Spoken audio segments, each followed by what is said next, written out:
Durante siglos la figura de Jesús ha estado envuelta en un aura de divinidad, misterio y silencio. Su vida, enseñanzas y muerte han sido objeto de estudio, fe y también de especulación. Pero hay una pregunta que aún hoy incomoda a muchos. ¿Jesús tuvo esposa? No hablamos aquí de un rumor moderno ni de una historia de tabloide. Esta pregunta nace de textos antiguos, evangelios olvidados y de vacíos silenciosos en las fuentes oficiales. Hoy vamos a sumergirnos en ese misterio, sin dogmas, sin certezas absolutas, pero con el deseo genuino de comprender, no para derrumbar, sino para explorar la tradición cristiana, especialmente la católica. Ha sostenido durante siglos que Jesús fue célibe. Esta idea está profundamente entrelazada con la visión teológica de su divinidad como Hijo de Dios. Su pureza espiritual debía manifestarse también en su vida personal. Pero curiosamente los evangelios canónicos Mateo, Marcos, Lucas y Juan no dicen ni una palabra explícita sobre el estado civil de Jesús, ni confirman su soltería ni su posible matrimonio. Simplemente callan. Ese silencio ha sido interpretado como confirmación del celibato. Pero ¿y si ese mismo silencio esconde algo más en el siglo I? En la región de Judea era socialmente esperado que los hombres judíos se casaran. El matrimonio no solo era visto como una bendición, sino como un deber religioso. Un rabino o maestro soltero habría sido una rareza o una anomalía. Pudo Jesús haber sido un soltero radical, si es posible, pero también cabe otra posibilidad, que su vida familiar no fuera mencionada, porque no era el centro de su mensaje, o porque ciertos aspectos fueron omitidos. Aquí entra una figura clave. María Magdalena, no la pecadora arrepentida como fue retratada siglos después, sino la discípula cercana mencionada más veces, que muchos apóstoles en algunos textos apócrifos como el Evangelio de Felipe se la describe como la compañera de Jesús. Incluso se menciona que él la besaba en la boca, lo que ha generado múltiples interpretaciones. ¿Significa eso que fueron pareja?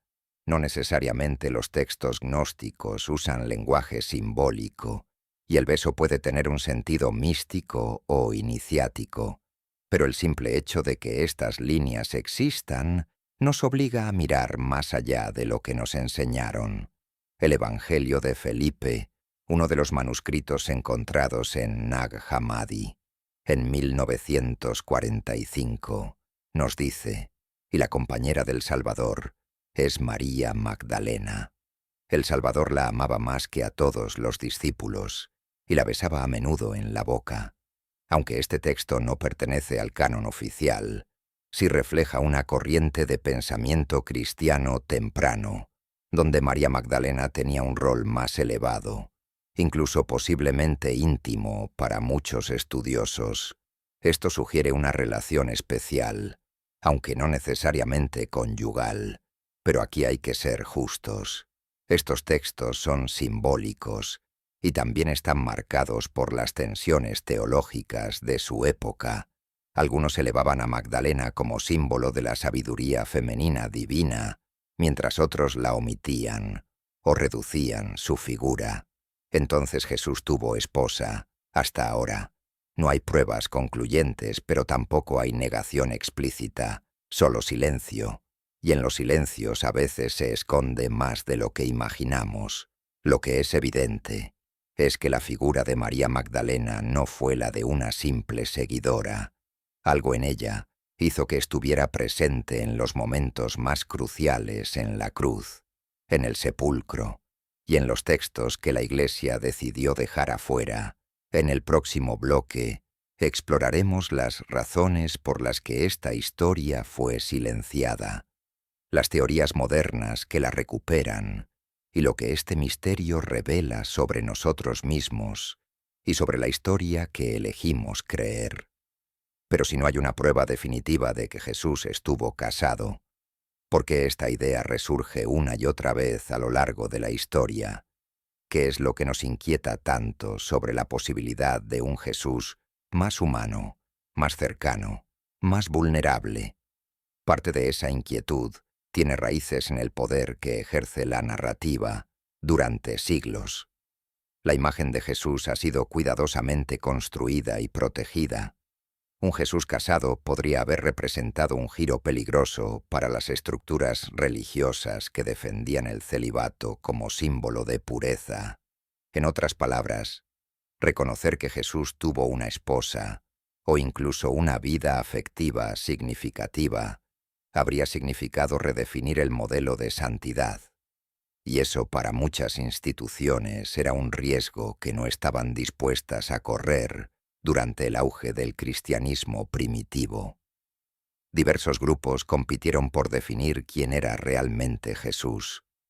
Los evangelios canónicos, los que hoy encontramos en la Biblia, fueron seleccionados entre decenas de escritos. Muchos otros fueron descartados, tachados de heréticos, olvidados o incluso destruidos. Y si entre esos textos marginados había pistas sobre una vida más completa, más compleja del llamado Hijo de Dios en los evangelios gnósticos. Por ejemplo, María Magdalena no solo es retratada como compañera de Jesús, sino como alguien que comprendía su mensaje de una forma que los demás no lograban en el Evangelio. De María se la presenta consolando a los apóstoles después de la muerte de Jesús y transmitiendo enseñanzas secretas que él le habría confiado solo a ella. Esto provocó celos y tensiones entre los discípulos, especialmente con Pedro, que no podía entender por qué Jesús habría elegido confiar en una mujer lo que no compartió con los demás. Esto puede leerse como un símbolo de conflicto teológico, sí, pero también como una pista de que la figura de María Magdalena fue mucho más central de lo que la tradición posterior quiso reconocer en 2012, el hallazgo de un fragmento de papiro en copto apodado por los medios como el Evangelio de la esposa de Jesús, desató una tormenta mediática. El pequeño texto contenía las palabras: Jesús les dijo, mi esposa. Aunque su autenticidad fue luego fuertemente cuestionada, el debate volvió a encenderse, porque incluso hoy seguimos fascinados por la idea de un Jesús casado, tal vez porque humaniza al personaje, porque lo hace más real, porque nos recuerda que incluso aquellos que consideramos divinos pudieron haber amado sentido, deseo, ternura, conexión. Y quizás también porque María Magdalena representa algo más profundo, la figura de lo femenino marginado, de la sabiduría olvidada, de la posibilidad de una espiritualidad que no teme al cuerpo ni al amor. Aceptar esa posibilidad no significa negar la fe ni desacreditar la figura de Jesús. Significa más bien abrirnos al misterio, permitirnos hacer preguntas que no siempre tienen respuestas claras, y reconocer que la historia sagrada también ha sido escrita por manos humanas, con intereses, filtros y silencios en última instancia. Preguntarnos si Jesús tuvo esposa no es solo una curiosidad histórica, es también una manera de preguntarnos qué imagen de lo divino hemos heredado y por qué esa imagen ha sido moldeada, de cierta manera, que tememos perder si descubrimos que Jesús amó a una mujer y qué podríamos ganar al permitirnos contemplar esa posibilidad. El misterio sigue abierto. No hay pruebas definitivas, ni tampoco una negativa concluyente. Solo ecos de un pasado fragmentado de voces que susurran desde los márgenes de la historia de una verdad que quizás no necesita ser descubierta del todo, sino simplemente escuchada la sola posibilidad de un Jesús casado. No solo toca las fibras de la historia antigua, sino que también resuena poderosamente en el presente. Ha inspirado novelas, películas, teorías y debates intensos, tanto dentro como fuera de los círculos religiosos. Uno de los casos más populares fue el del Código Da Vinci, la exitosa novela de Dan Brown, que puso en el centro del imaginario colectivo la idea de que María Magdalena no solo fue la esposa de Jesús, sino que juntos tuvieron descendencia, lo que desató tanto curiosidad como indignación. Aunque el libro es una obra de ficción, logró algo poderoso: reactivar preguntas que muchas veces habían sido silenciadas por respeto, miedo o costumbre, y mostró que una gran parte del público está dispuesta a reconsiderar sus creencias cuando se les presenta una historia bien argumentada, provocadora y humana. Pero más allá del entretenimiento, lo que realmente está en juego con esta idea es la forma en que comprendemos lo divino. Si Jesús amó, si tuvo esposa, si compartió su vida en la intimidad, ¿eso lo haría menos Dios o simplemente más humano? ¿Podría eso acercarnos más a su mensaje? Algunos teólogos contemporáneos han comenzado a explorar esta posibilidad, no desde la evidencia arqueológica, sino desde la teología simbólica. Dicen que imaginar a Jesús en una relación afectiva no destruye su mensaje, sino que lo expande. Si Dios encarnado experimentó el amor humano, la entrega mutua, la vulnerabilidad, entonces comprendemos aún mejor el poder transformador de su vida y su muerte.